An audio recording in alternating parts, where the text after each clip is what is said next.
your finance guy is probably keeping a secret from you, and I'm going to tell you the one question to ask them that when you hear the answer might well change your mind about how you invest forever. This video is part of a series that I will link at the end, and if you watch all the videos in this playlist, you'll get all the information you need to confidently plan your financial future. And to be clear, I'm not a financial advisor, and I'm sure as hell not your financial advisor. What I'm doing is I'm sharing everything that I learned that enabled me to retire 5 years ago at the age of 51, and for my wife Sarah, 49, with the hope that you can learn some valuable lessons too, so you can achieve financial independence.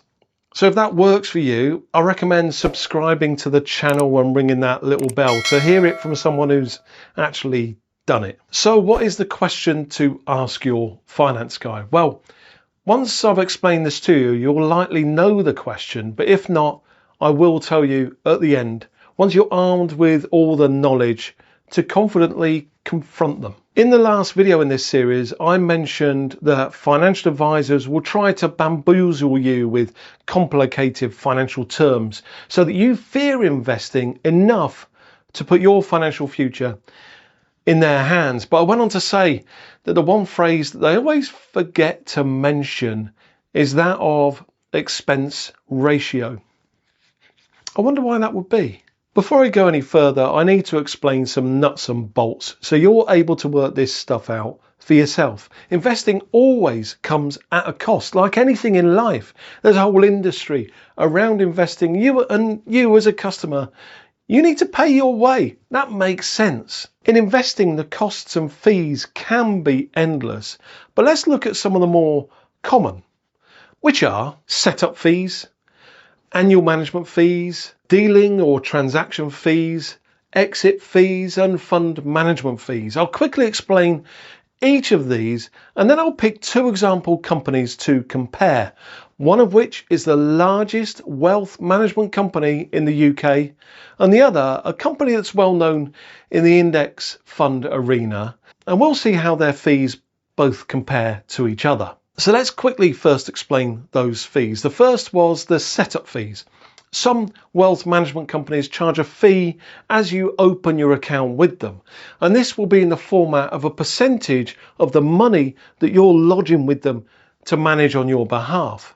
Next are the annual management charges or fees. This is often also called a platform fee. This is the cost for the management company to look after your funds, provide things like customer support or access via their website or an app. And it's so that you can keep an eye on your nest egg as it is hopefully growing.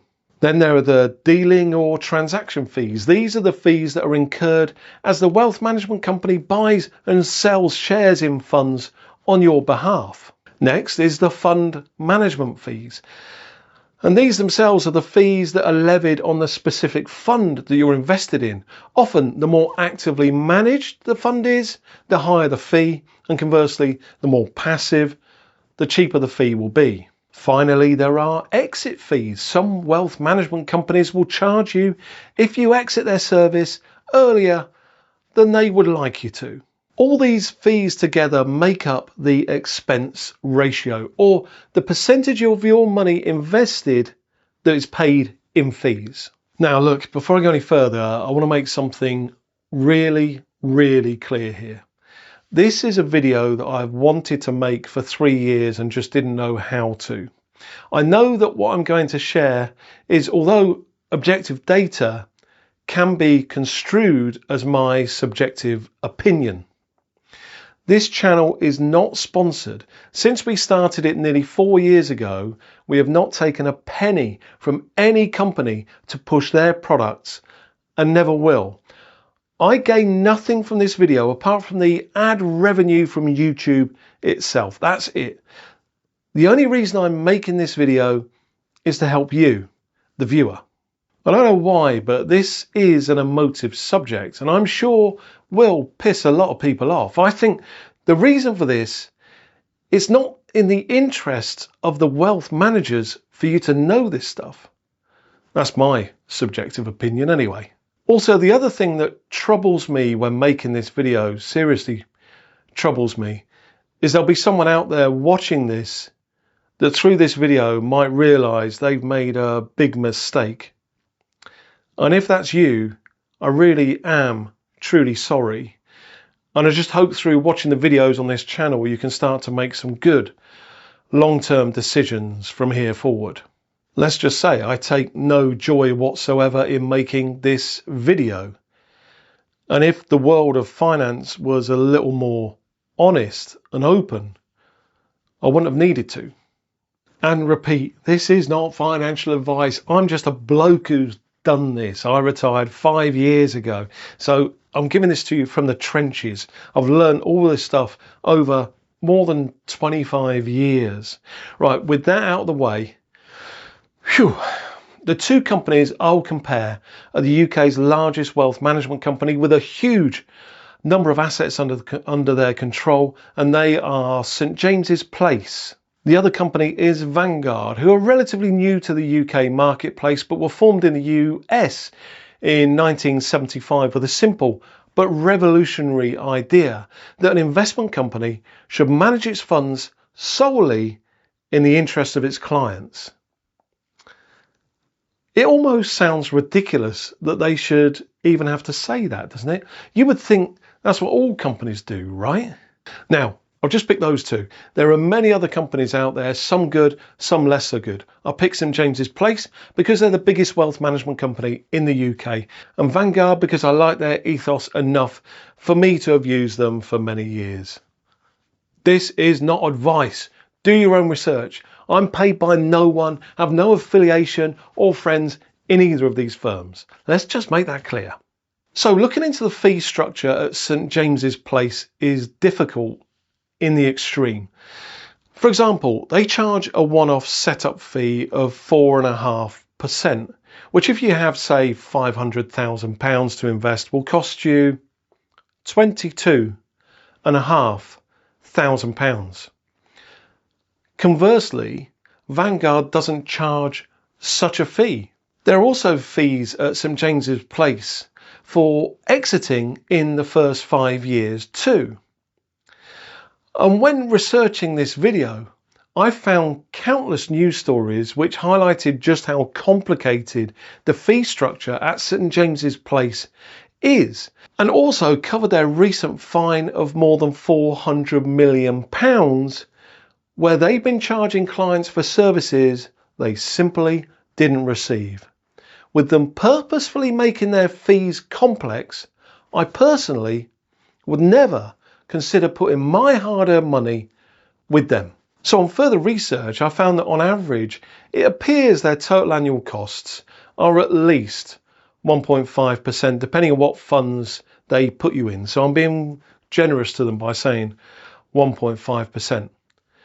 When you compare that to the passive managing at Vanguard, their annual costs on average, depending on the funds or fund that you choose, is around 0.35%.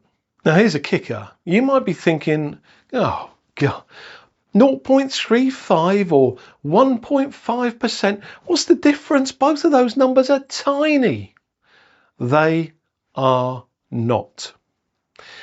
If you've heard of the 4% rule, this is basically a drawdown strategy that allows you to take 4% of your fund in year one and then increase in line with inflation. This isn't a video about the 4% rule, but let's just take that number to help us with the next bit of calculation.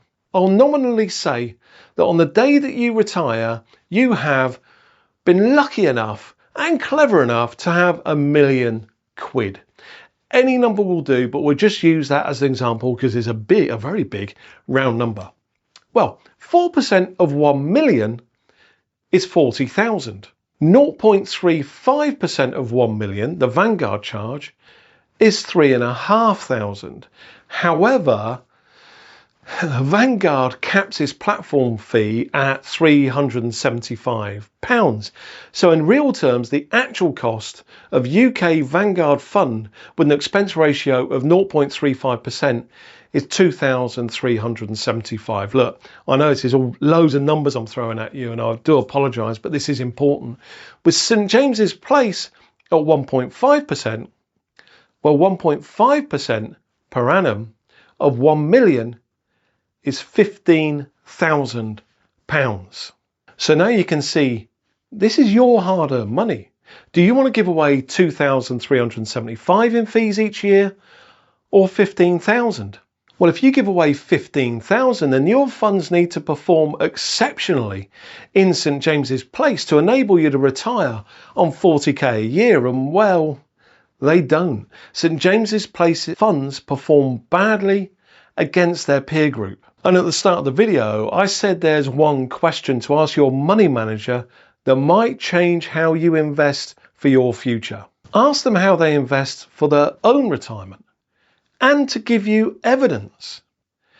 If they aren't using a similar service to the one that they've sold you, ask them why. If you do this, let me know how it goes in the comments below this video. I expect the majority of finance advisors won't be willing to share that information with you. I wonder why that would be.